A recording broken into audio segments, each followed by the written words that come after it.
I'm sort of dividing your proposition into two. One is what can we do in respect of the problem? And number two, what can we do for ourselves? So when it comes to the problems, I think it's fairly apparent that the levels of globalization have reached a point where it's very difficult for any serious issue to be contained locally or even regionally. So if you have a war in Ukraine, it doesn't stay in Central Europe or even in Europe or even in the West. If you have something in the Middle East, it doesn't stay in the Middle East.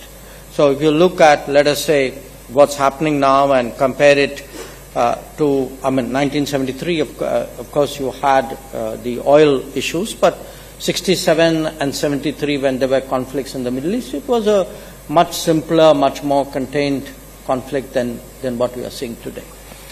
So the first issue is, what do you do if the entire world is going to get affected by big problems? Do you remain impassive? Do you say, okay, we'll wait for it to play out? Or do countries who can make a difference, or at least try to make a difference, do they step forward and try and do it? I would argue that today's day and age and the nature of globalization and the stakes involved and the impact that it has on the entire world, especially on the global south, those who can try to make a difference should try and do it.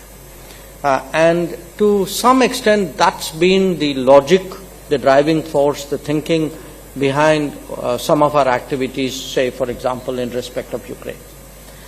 Which is, in the last few months, you've actually had Prime Minister meet President Zelensky 3 times. This is in his 3rd term since June.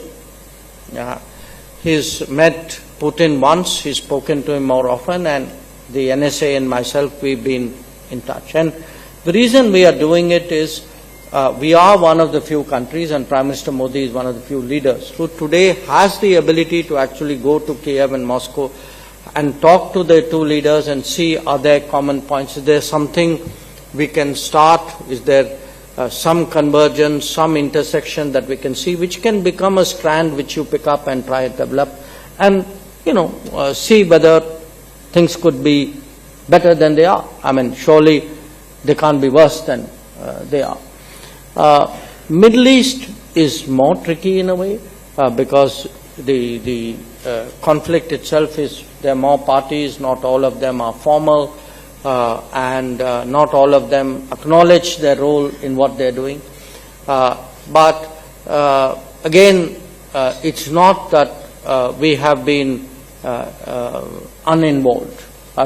At various times we have played some role in, if nothing else, in communication between countries, some of whom for political, historical reasons don't communicate with each other. So there is that. So I would say, the reason, again, I connect it up with your Global South observation.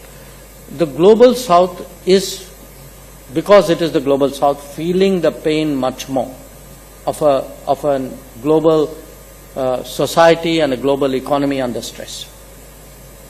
They would like somebody to do something about it.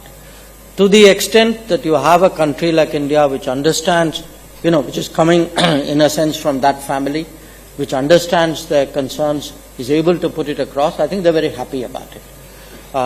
They do, clearly support a lot of our initiatives. It was very visible in the UN. From an Indian perspective, what do we get out of it? I think it's in the nature of our situation, the way in which we are trying to manage our rise, is that it's important that we are really connected to all the major players.